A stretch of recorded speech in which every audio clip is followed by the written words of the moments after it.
with accessible tourism and events. So hopefully you all have everything you need, pen and paper to write anything down. I'm Lisa and I will be going through the webinar with you today. Okay, so first up we'll just do an acknowledgement of country. 30 Foot Drop acknowledges the traditional owners of country throughout Australia and recognises their continuing connection to land, waters and the community. We pay our respects to them and their cultures, both elders past and present. 30 Foot Drop funding. 30 Foot Drop would like to acknowledge the Department of Communities, Disability Services for funding this and many other initiatives. Without their support, so many projects such as Two Wise Monkeys would never see the light of day, and as a community we'd be all much more poorer for it. This workshop is part of a Realities and Advantages Access and Inclusion grant awarded to 30 Foot Drop as part of the Information, Linkages and Capacity Building grants in 2018 and 2019. So, housekeeping. Unfortunately, we do not have the resources to monitor all of the live webinars. So if you want to ask any questions at all, you can head over to our website, which the link is under this video, www.30footdrop.com.au/live, and there head to the live box and there'll be a chat box where you can type any questions, even if it's not about what I'm talking about today, if it's about a past webinar, or if it's about Two Wise Monkeys or 30 Foot Drop in general, ask away. So we'll be covering a lot of information in a short period of time, so we suggest that you try and take actions to minimise any distractions that you might have around you, because there's lots of talking. Also, if you could please, if you share any of our information to anyone on social media, could you please tag us in those posts, because any exposure for us is good exposure. We'll be recording this session, so if you wanted to review it later and go over anything that you might have missed, it'll be available on the Vimeo library and the YouTube channel and also Facebook. All the research that I'll be talking about today will also be available on our resource library, which is on the website. So if you want to look deeper into anything that I'll be talking about, all the resources of every webinar that we've talked about is all on there. So you can look up the resources, look up any extra readings. There's so much information on there, and there's definitely loads and loads of stuff that can benefit your business.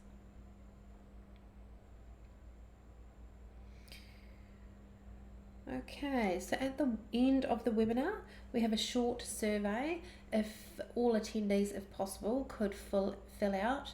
It only has about 5 or 6 questions, so that would be great if you could do that for us, because like I said before, any feedback is good feedback, just to help things get moving and making sure that we're on the right track. That'd be really awesome. Okay. So let me introduce myself. I am Lisa and I'm Hear No Evil. Hear No Evil. So I'll just tell you a little bit about myself. Just by looking at me, you probably can't tell what I may suffer from.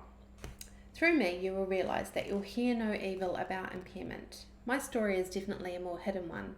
At the age of 8, I was diagnosed with mild dyslexia. Teachers used to hit me on the head, read out my low marks and yell at me in front of my classmates. Why don't you understand? What's wrong with you? Making me feel completely dumb and unworthy. And for an 8-year-old girl, that was quite horrible. And girls back 30 years ago, it probably wasn't as known or common for girls to have it, I guess. So it was quite hard for the teachers to understand that, yes, I did have an issue. And instead of yelling at me and making me feel this small, looking at it and having a bit of empathy and helping me a bit more. Whereas today, there's a lot more knowledge out there, there's a lot more testing that you can get done, and there's help for these children. But despite all these challenges growing up, The dyslexia only made me more determined to succeed, and I achieved much more than these teachers probably ever thought I could have. I've worked around the world organising exhibitions. I've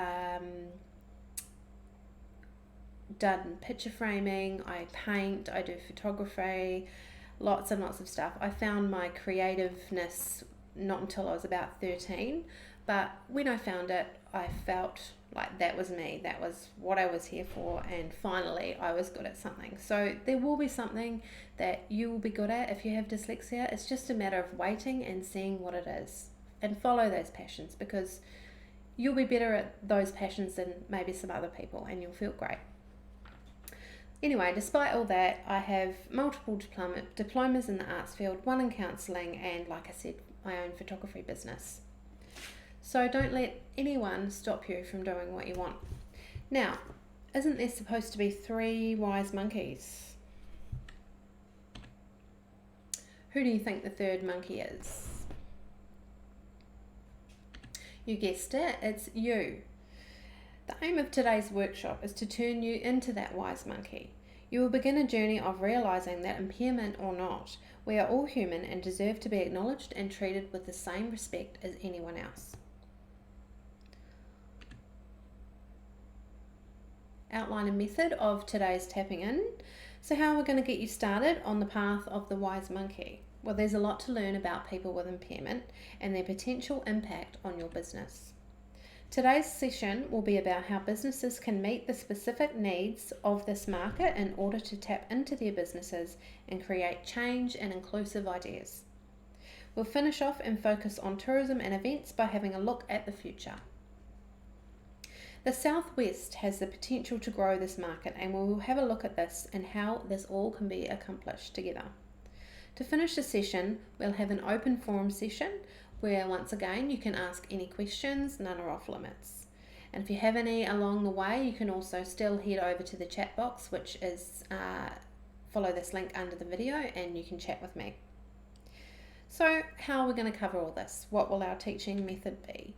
The answer is fun, experience, and open, honest discussion.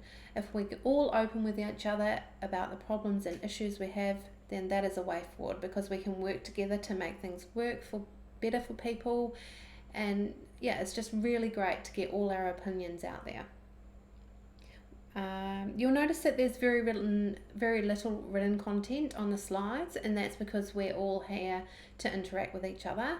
And also it makes it easier for maybe there's people with impairments or stuff like that watching. It means that all they have to do is listen and look at the pictures. They don't have to try and read things if they have difficulty reading. It's just a nice, easy, open discussion. Okay, so first off, we're going to go through some terminology that I will be using to reduce confusion. We want you to understand some of the terminology that we'll be using. First up will be the difference between disability and impairment. An impairment is an injury, illness, or congenital condition that causes or is likely to cause a loss or difference of physiological and psychological function. In short, an impairment is your medical diagnosis. So my medical diagnosis is mild dyslexia. A disability, on the other hand, is a loss of or limitation of opportunities to take part on an equal level with others due to social and environmental barriers. It is, as the word implies, something that makes you unable to access or participate in something. So my example for this would be that too much wording, stylized script, and information can make it hard for people with dyslexia to take it in and understand. So they're not getting the right information that they need. If your information is too complex and even someone really smart doesn't even get it, then someone with dyslexia is definitely not going to get it. So this is important information to think about, because you could potentially be missing out on all of these customers, and some people's impairments are hidden like mine. So these customers are just probably walking away. So you need your information to be nice and clear for everyone. Anyway, I hope this all makes sense. Next up, we will look at access and inclusion. Access refers to the removal or reduction of barriers, physical and attitudinal, to participate in activities and functions of the community. At its core, access focuses a lot on the physical world around us and can be checked with a checklist. Inclusion is a more physiological state of being and is the process hereby every person, irrespective of their age, disability, gender, religion, sexual preference, or nationality, who wishes to, can participate fully in all aspects of an activity or service in the same way as everyone else, helping them feel included in activities that you have in the community. So hopefully all this makes sense. Most people get mixed up that access and inclusion are the same thing, but they aren't actually the same thing. So it's a good point to make, and hopefully you all understood that explanation. Let's get into the start of this information. Specific needs of the market. In session 5, we discussed the similarities between travellers with an impairment and the rest of the population, showing that there is much of an overlap. Despite the similarities to the general population, there are some important differences and specific needs we need to talk about. Travellers with an impairment have a strong tendency to manage the stress and uncertainties of travel by returning to destinations that they know well. Consequently, they appear to have a higher rate of repetitive visitation to businesses that support their needs, meaning that they are loyal customers. So you've got everything there that supports their needs, they understand what your service and how your service works, so they go back. But if they don't understand or it's not easy, of course they're not going to go back. Something to think about for a business: is your business accessible? Is it inclusive for these people? The Accessible Tourism in Victoria and Queensland reported that there are 3 main subjects which are specific to the needs which can be used to attract this market. These are information, planning, and service. Let's go over these in more detail. Information. Travellers with an impairment need more support in planning their experiences if they are to travel as much as they wish to. Also, for it to be an enjoyable experience rather than a stressful one. Let's face it, who wants to go on holiday if it's stressful? No one. Overall, more detail in the information that is currently being provided is the highest priority for these people, particularly those with limited mobility. While mostly related to digital resources, such as websites and site reviews, it could also refer to information anywhere travellers look, including destinations and overseas tours. So the information not only needs to be online and on websites, it also needs to be for travelling overseas and other destinations. There's so many things that people with impairment and disability want to do, but they feel like they can't do it because there's no information out there to let them know that they can do it and they have the facilities that they need. Also, more than just having the documents with complex information, we need more information that is relevant.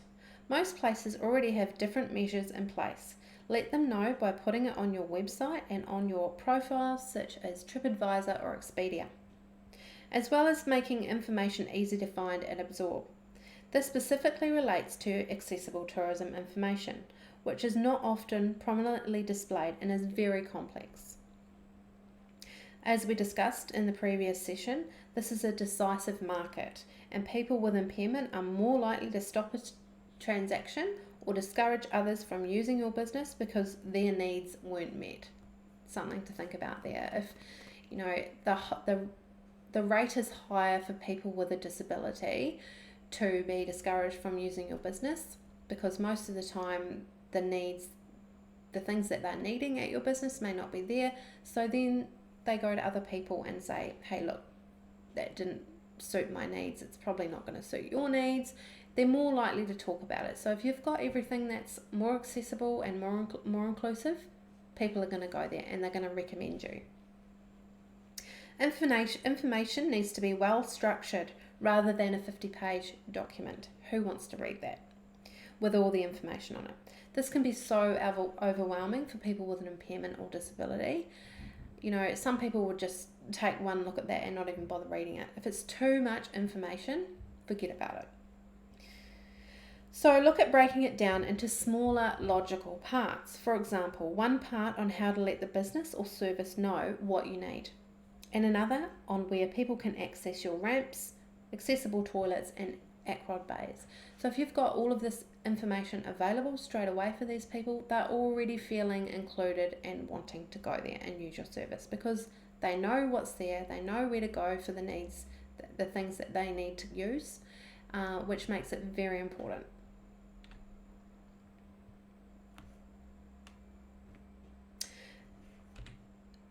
Information needs to be relatable. When choosing accommodation, attractions and experiences, including a range of images that cover impairments, would help the potential traveller feel like they're choosing the right option or place that they feel comfortable going.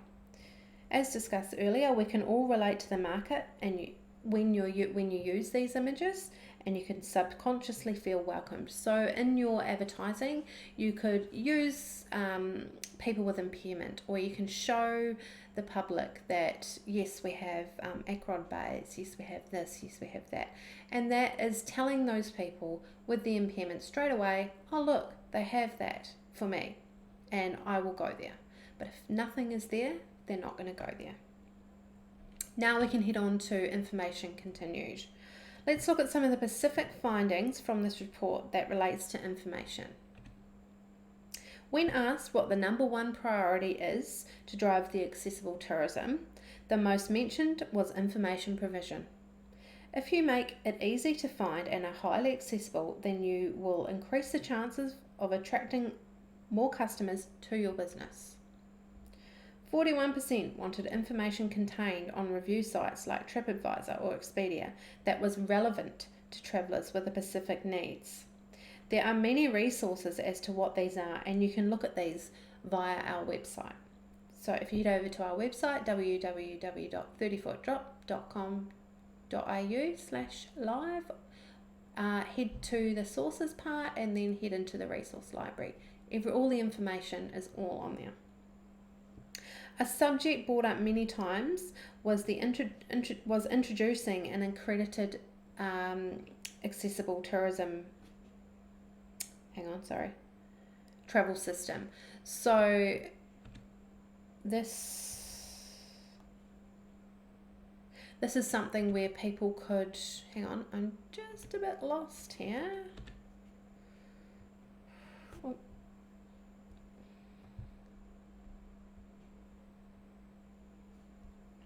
Sorry, priorities for improvement. Oh, here we go. So the accredited system is something that businesses can have. There's nothing in Australia as yet that we know of where there is a list, a checklist, and there's a website. Businesses go and have their business assessed by an accessible tourism assessor, and then you go over to the website and you get a star rating on how high or low your business is rated in the accessible tourism market. So people can go to that website, see, oh yeah, this business has 5 stars, it's got everything I need, I'll go there. Or this business has 1 star, doesn't really have what I need, I won't go there. So having something like that would be amazing for people with disability and impairment, and it should be something that is worldwide, and hopefully through us and through help of other people, we can get this going. Okay.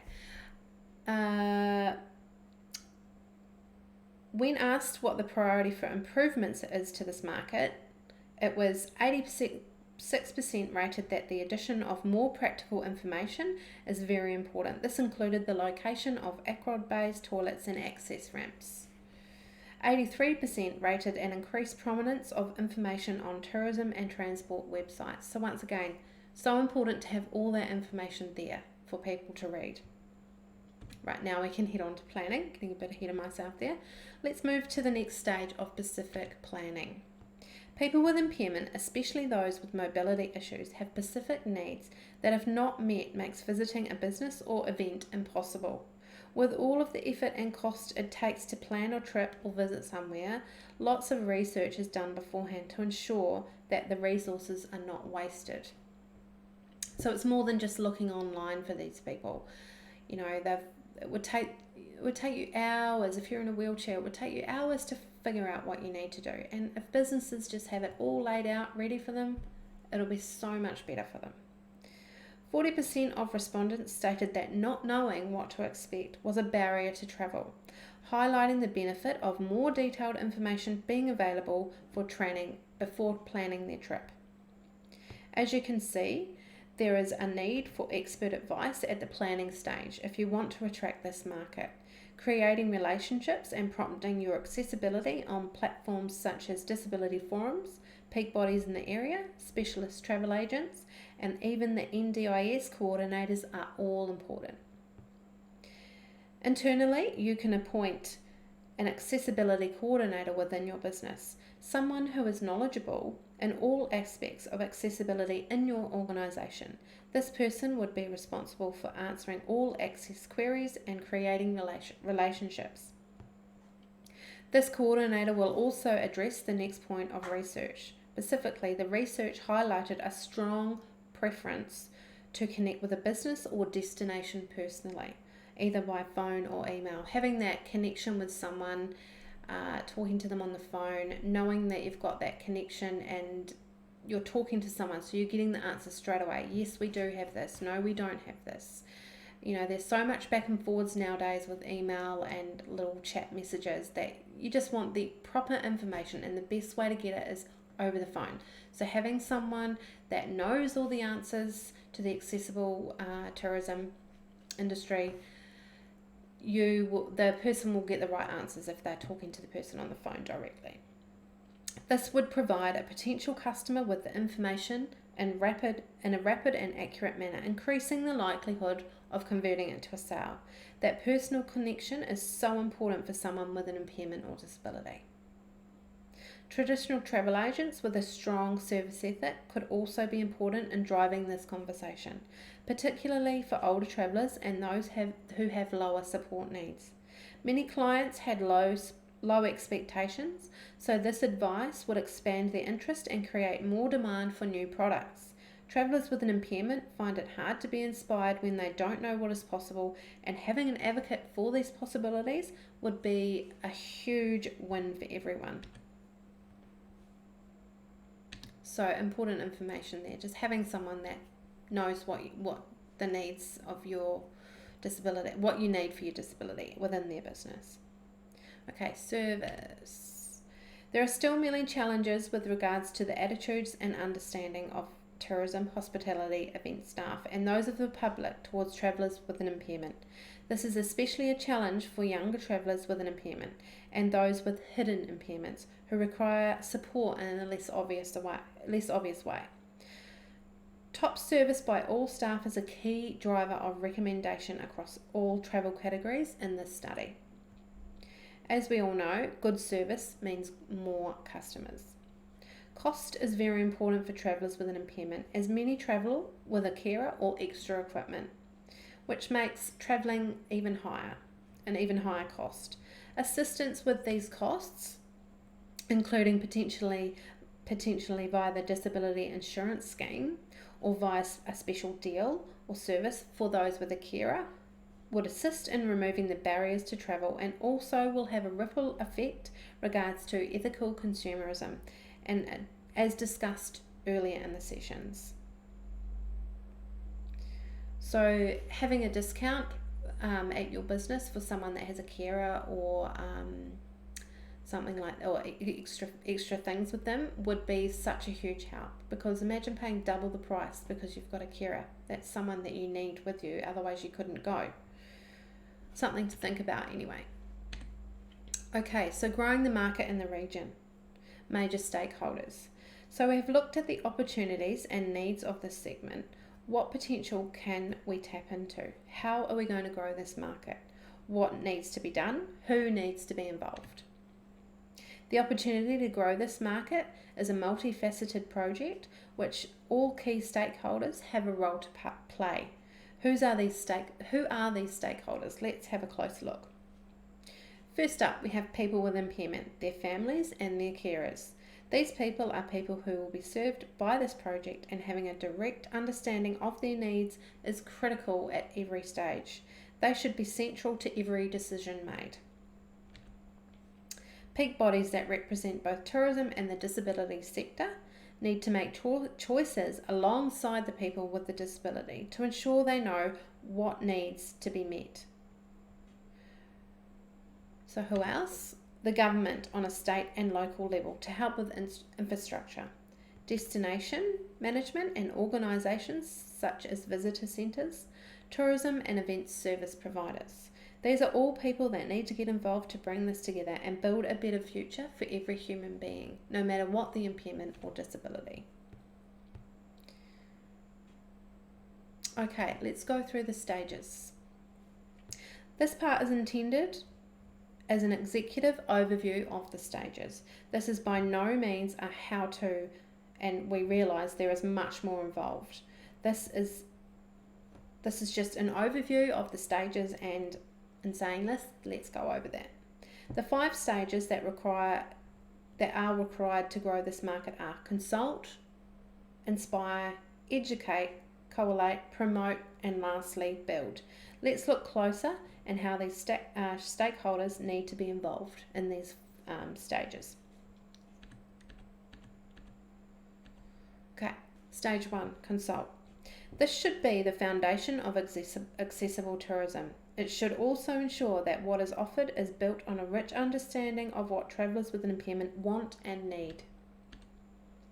This is the responsibility of all stakeholders, but government and destination management officers can take lead, as they have the resources and skills to undertake projects and research with that research they can then guide others.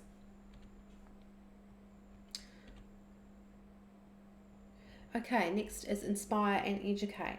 Ensure that the industry has an understanding of the potential of this sector and is provided support on how to start targeting it. Government, destinations and peak bodies should all have a role in driving this. Further, many travellers with an impairment have low expectations of what is available, while their aspirations to travel is high. The task here is to encourage them to test the boundaries. Peak bodies and service providers can play a strong role here, and so can individual operators like you. So this picture on the right hand side is of Ben abseiling, and yes, he did it in a wheelchair. Before this happened for him, he probably never thought that he could do something like this. But because peak bodies and businesses came together, they made it work and he did it. So it just shows that things can be done if you work together. Okay, stage 3, collate. This is about bringing the experiences together to provide a holistic offering, and some key destinations will help the traveller plan and navigate their trip. Governments and peak bodies in both tourism and the disability sectors and service providers can potentially play a role to help identify new areas of experience and product development or supporting infrastructure. Governments can work with the sector in a number of ways, including accessibility standards in the industry and developing infrastructure that considers the complete user experience. Stage 4, promote, growing the market in the region. Many travellers are not aware of what there is to offer. Therefore, it is important to promote what is available and generate demand. The information needs to be easy to find, well structured, and provide the opportunity to develop further planning and build confidence in the experience or the trip. This is a responsibility of individual businesses and destinations. Stage 5, growing the market. While not the highest priority for now, new infrastructure needs to be the subject of ongoing focus, ensuring that new infrastructure policies and universal design principles, which will make this opportunity more cost effective in the future. This is a cross industry responsibility. So it's important for new businesses and companies to follow these standards, and it is also the responsibility of the people with an impairment to generate this demand. So if you're starting a new business and you start out by just making it accessible and meeting the needs of people with disability impairment, it's going to be open to everyone. Everyone's going to feel included. There's nothing that you'll have to add in the future. There's so many businesses out there that don't have a ramp for people to get in the doors, or they don't have an accessible toilet. So you've got to spend the money afterwards, which could even cost more because you may have to knock out more walls. But if you do it right from the start and you do it against the accessible tourism regulations, you are attracting these people straight away. Anyway, I hope that all makes sense to everyone. That is the part 6. So there's no more after this. We start again next week at webinar part 1. So if you missed any of the first webinars, you can start watching them next week with us, and we'll go right through them again. We are running this all until June. So if you do miss any, there's loads more to come. Now we have come to the end of today, so if there's any questions, I would love for you to head over to the chat box. I'm going to put a question sign up now, and I will give you it's 11:31 now, so I'll give you a couple of minutes, so 11:34. We will jump back online and I'll answer any questions that you might have. If you do have to go now, it'd be really great if you could go to the link below this video and fill out the survey and let us know what you thought of today's webinar. That would be awesome. Thank you for joining me if you have to go, but if you have any questions, please type away. I will be back in 4 minutes.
Okay, so there doesn't appear to be any questions today, which is fine. If you do have anything you did want to discuss, you can head over to our website or our Facebook page and ask any questions that you have. So thank you so much for joining me this morning. I will be on again tonight. If you missed this or you want to watch it again, I'll be on at 6 o'clock. So please, just before you go to the link under this video and fill out the survey. That'd be really great. Have a good day, everyone. Stay dry.